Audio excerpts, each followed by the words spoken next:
शेतकऱ्यांनो नमस्कार. प्राईमटेक कंपनीचा solar pump आहे. हा बोरवरती बसलेला आहे.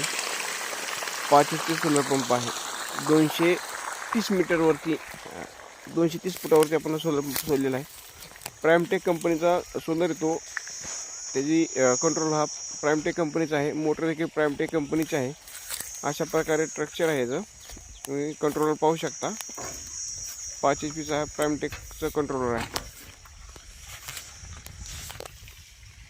ऑन ऑफ करण्या साईडला बटन आहे. बोरवरती बसलेला आहे सोलर पंप हा.